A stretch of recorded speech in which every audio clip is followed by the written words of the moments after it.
Hello friends, मेरा नाम रविंद्र है और आज हम लोग जानने वाले हैं एसओपी के बारे में।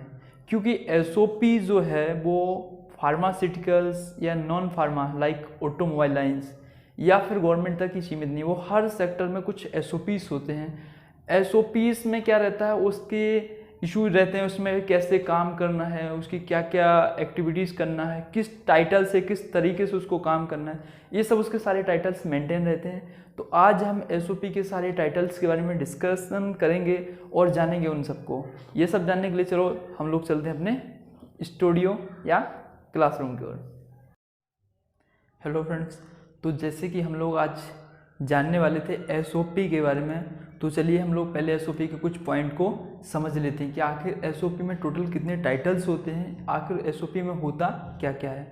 तो जो अपना एसओपी है जिसको बोलते हैं standard operation procedure. Standard operating procedure जो है, इसका मीनिंग होता है किसी भी कार्य करने का एक उसका स्टैंडर्ड तरीका या कार्य प्रणाली। तो इसमें जो ऊपर अगर आप हेडिंग्स देखेंगे तो एसओपी की मोस्ट ऑफ में रहता है, पहले तो होता है आपका टाइटल, किस चीज़ की एसओपी है या किस पर्पज़ से बनाई जा रही, तो वो उसका टाइटल में उसका मेंशन रहेगा। सेकंड होता है आपका कि जो एसओपी है वो किस लोकेशन के लिए, तो उस लोकेशन का भी पर्टिकुलर्स में नाम शो होगा। और लोकेशन के बाद नेक्स्ट कॉलम होता है आपका डिपार्टमेंट का। तो इसमें आपको शो करना रहता है कि ये जो आप एसओपी है ये किस डिपार्टमेंट का एसओपी है या किस डिपार्टमेंट के लिए एसओपी है।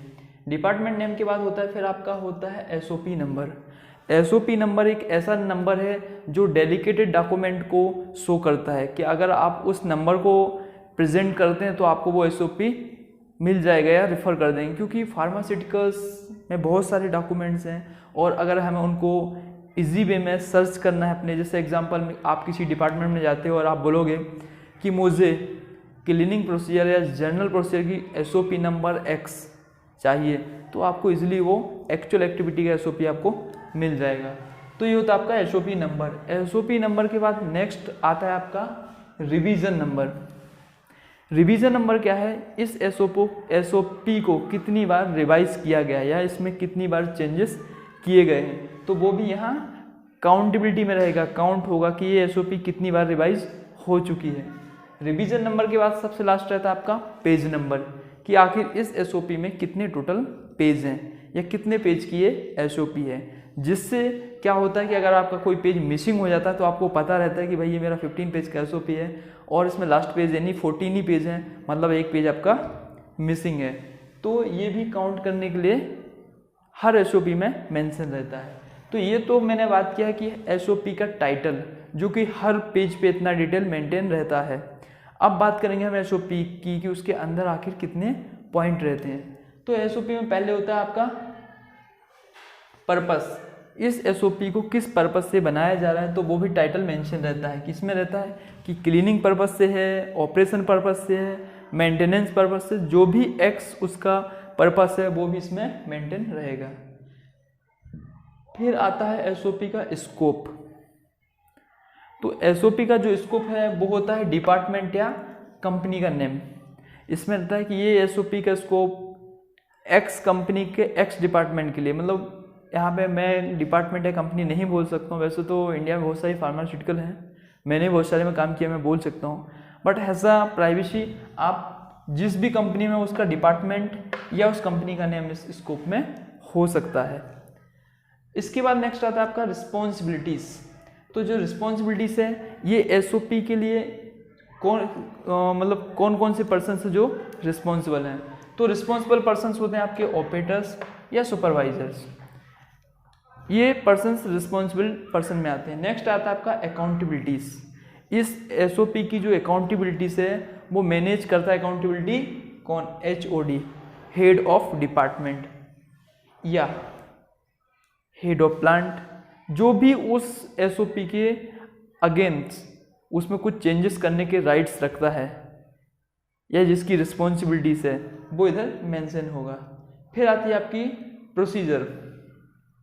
तो प्रोसीजर में क्या रहता है, ऑपरेशन पर्पज से एसओपी बनाई गई, तो ऑपरेशन कैसे करना है, उस ऑपरेशन में क्या क्या करना है और कैसे कैसे करना है, वो सब मेंशन रहेगा आपके ऑपरेशन में।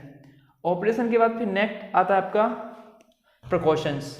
बहुत सी कंपनियों में प्रिकॉशंस नहीं भी SOP में डालते हैं, बहुत सी कंपनियों में डालते हैं। तो ऐसा मैंडेटरी नहीं है कि आप जिस कंपनी में उसमें प्रिकॉशंस के ऑप्शंस हों, बट मैंने जिस कंपनी में वर्क किया वहाँ पे प्रिकॉशंस भी दिए थे। तो प्रिकॉशंस में रहते हैं कि आपको क्या क्या सावधानियाँ बरतनी हैं इस ऑपरेशन को करते टाइम, क्या क्या नहीं करना है, वो आपके प्रिकॉशंस में मैनेज होता है। नेक्स्ट फिर आता है आपका एनेक्सर। इस SOP के रिफर में कितने एनेक्सर ऐसे हैं जो आप BPR, BMR या किसी एक्टिविटीज़ को करते टाइम फील करते हैं, जो इस SOP को रिफ़र कर रहे हैं, वो आपको एनेक्सर्स होते हैं और उस एनेक्सर्स में आपको डेटा फिल करना रहता है। तो एनेक्सर्स भी अटैच्ड रहते हैं, इसमें आपको एनेक्सर भी देखने को SOP में मिल जाएंगे। जैसे रहता है लॉग बुक, तो लॉग बुक किस SOP का एनेक्सर है वो भी आपको किसी न किसी SOP के एनेक्सर्स में देखने को मिल जाएगा, क्योंकि वो भी किसी न किसी SOP का रिफर में है और उसका एनेक्सर भी रहेगा। सेकंड होता है आपका, सेकंड और सबसे लास्ट, ये आपका सेकंड लास्ट है रिवीजन हिस्ट्री।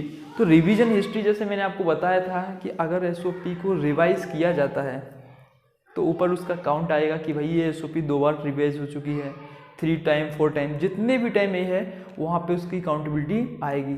लेकिन जो उसकी एक्चुअल हिस्ट्री है पूरी, कब कब रिवाइज की गई है, किस किस पर्पस से, ये सब डेटा आपको मिलेगा रिवीजन हिस्ट्री में, जो कि SOP के सबसे लास्ट टाइटल है, इसमें ही सब कुछ रहेगा।